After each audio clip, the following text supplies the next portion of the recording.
Good morning, students. Today, I will teach about agriculture from Geography third lesson. Agriculture is the process of producing food for people, fodder for cattle, viper, and many other desired products by the cultivation of certain plants and the raising of domesticated animals, livestock. The next, determinants of agriculture. Determinants of agriculture.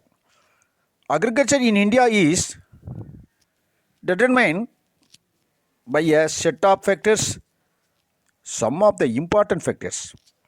First, physical factors, relief, climate, and soil.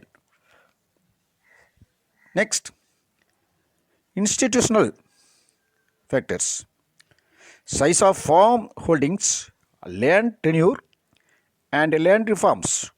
Okay. The next, type of farming.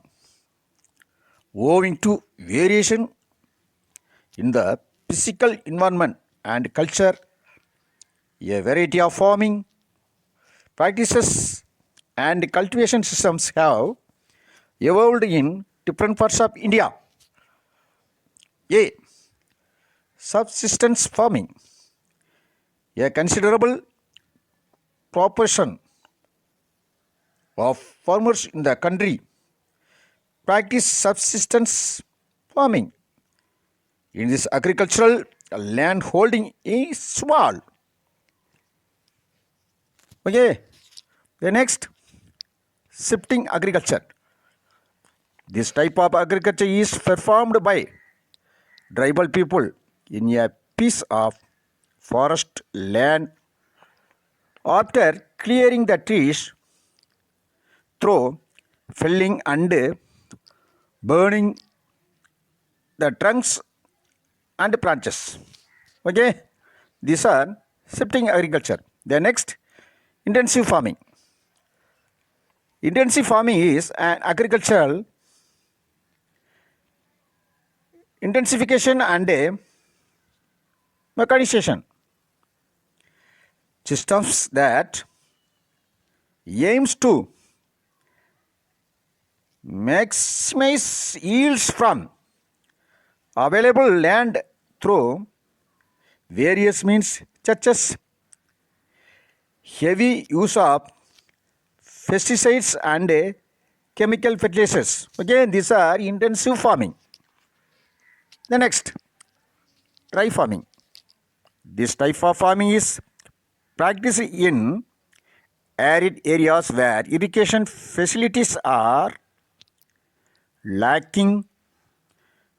Crops cultivated in these areas can withstand dry conditions. Okay, these are the dry farming. The next, then mixed farming agriculture. Mixed farming is defined as a system of farm which includes crop production, raising livestock, poultry, fisheries, beekeeping, etc. to sustain and satisfy as many needs of the farmer as possible. Okay, these are the mixed farming agriculture. Then, next, terrace cultivation. This type of cultivation is practiced especially in hills areas where lands are of sloping nature. The hill and mountain slopes are cut to form terraces and the land is used in the same way as in permanent agriculture. Okay? Major crops cultivated in India. The major crops of India are divided into four major categories as follows. First one, food crops. Wheat, maize, rice, millets, pulses, etc. Second one, cash crops, sugarcane, tobacco, cotton, jute, oil seeds, and etc. Third one, plantation crops, tea, coffee, and rubber. Last one, horticulture crops, fruits, flowers, and vegetables. That's all over. Thank you, students. One more thank you.